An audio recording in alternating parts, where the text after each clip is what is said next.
Et là, Dieu parlait à Israël. Tu étais en train de marcher sur la bonne voie, mais tu as voulu aller goûter l'eau d'Égypte. Tu as voulu aller goûter l'eau du Nil. Eh bien, vas-y, mais tu sauras que c'est une chose amère que d'abandonner l'Éternel. Et je veux croire pour des chrétiens aujourd'hui qui ne veulent pas se décider, qui veulent marcher, des chrétiens de nom, qui ont peur de lutter contre le diable, qui ont peur de prendre position contre le péché. Eh bien, mes amis, aussi longtemps que tu cajoleras le péché, aussi longtemps que tu toléreras le péché dans ta maison, eh bien, tu auras des problèmes.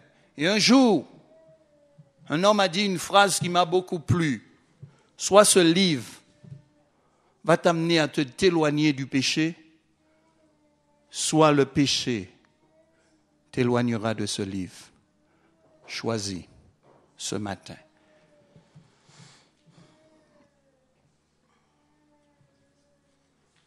Quel rapport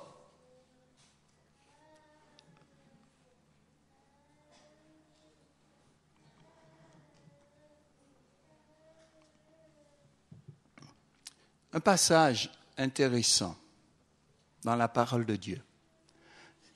Pour les chrétiens qui ont été nettoyés, balayés, lavés par l'Esprit de Jésus-Christ et qui ne veulent pas continuer à marcher dans la pureté de l'évangile de Jésus-Christ. Voici ce qui est dit dans Matthieu chapitre 12, verset 45. Lorsqu'un esprit impur s'en va d'une maison, eh bien, il est parti, on l'a mis dehors. Mais lorsqu'il revient, il s'en va. Et la Bible dit, il prend avec lui 7 autres esprits plus méchants que lui. Il entre dans la maison, s'y établissent, et regardez ce qu'il est dit. Et la dernière condition, c'est-à-dire la condition du retour dans la maison, et la dernière condition de cet homme est pire que la première. Il en sera de même pour cette génération méchante. Mes frères et sœurs, toute personne qui abandonne Dieu, toute personne qui a été lavée par le sang de Jésus-Christ et qui abandonne, qui font demi-tour, doivent savoir qu'ils ne seront jamais le propriétaire de leur demeure. L'esprit impur reviendra avec 7 autres esprits plus méchants. Mes amis, est-ce que la Bible nous enseigne? Est-ce que la Bible nous parle? Lorsque vous êtes en face d'un rétrograde, combien de démons il a déjà dans sa vie? Combien de démons il a déjà dans sa vie?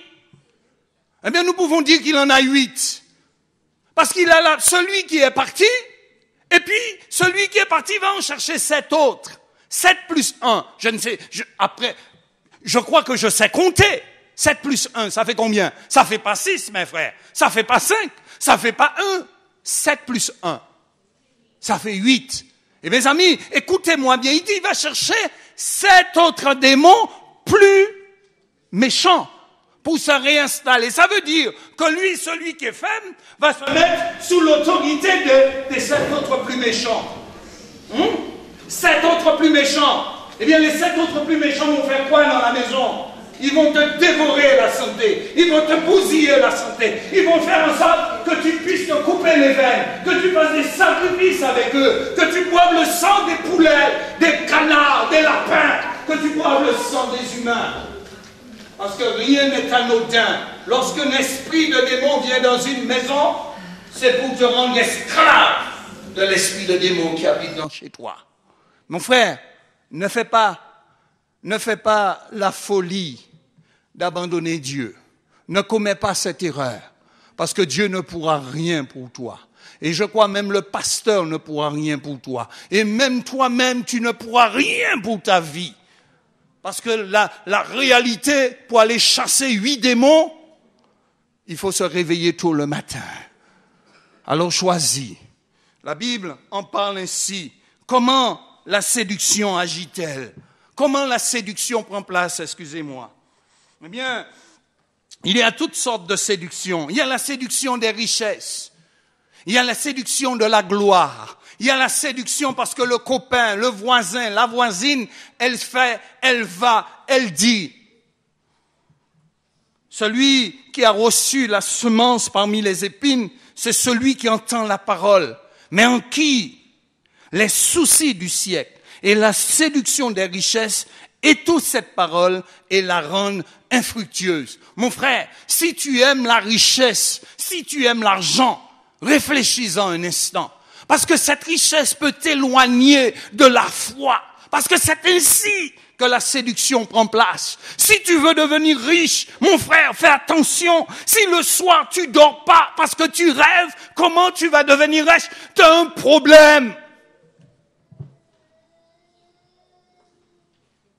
Parce qu'il y a des gens qui ne dorment pas le soir, qui dorment mais en ayant dans le cerveau comment je vais devenir riche, quelles sont les stratégies que je vais mettre en place pour devenir riche.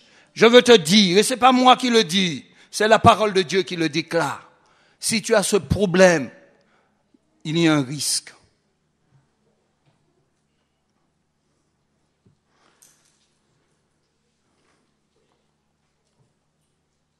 Éphésiens chapitre 4, verset 14 parle aussi, afin, Dieu veut que nous soyons des hommes forts, afin que nous ne soyons plus des enfants flottants et emportés à tout vent de doctrine par la tromperie des hommes,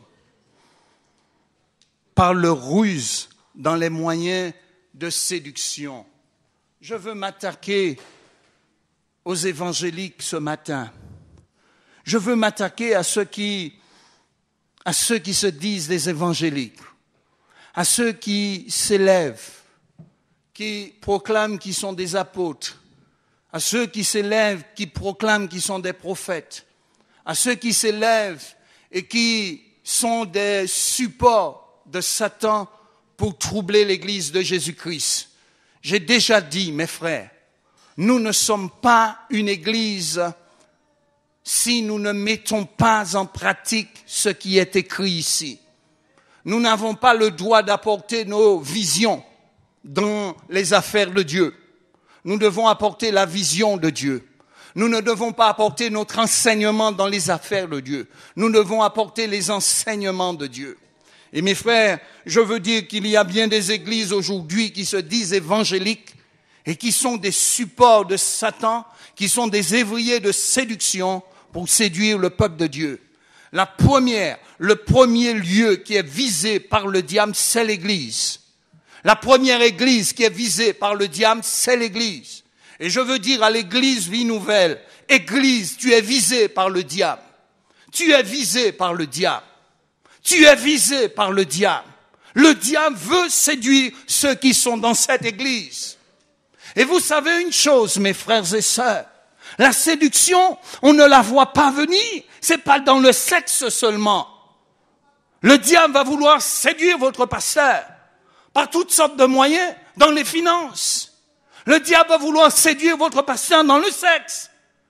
Le diable va vouloir séduire votre pasteur dans les visions, dans les songes, dans les révélations. Mes frères et sœurs, laissez-moi vous dire, si vous croyez que vous êtes en sécurité, si le dimanche matin, au lieu d'être là à 10 heures comme d'habitude, vous arrivez à 11 heures parce que l'heure a changé et vous voulez en profiter, vous n'êtes pas en train de soutenir votre pasteur.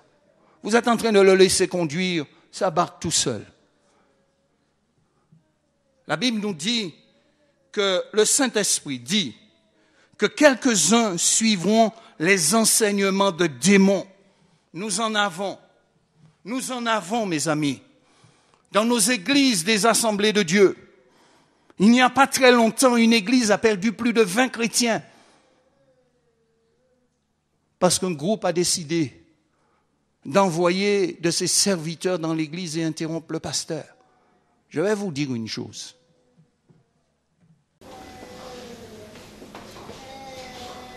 Je n'accepte pas que Nathanaël fasse ce qu'il veut chez nous. Si vous ne connaissez pas Nathanaël, c'est mon fils. Je n'accepte pas que Nathanaël fasse ce qu'il veut. Alors je vais vous dire, je n'accepte pas non plus que l'Église fasse ce qu'il veut.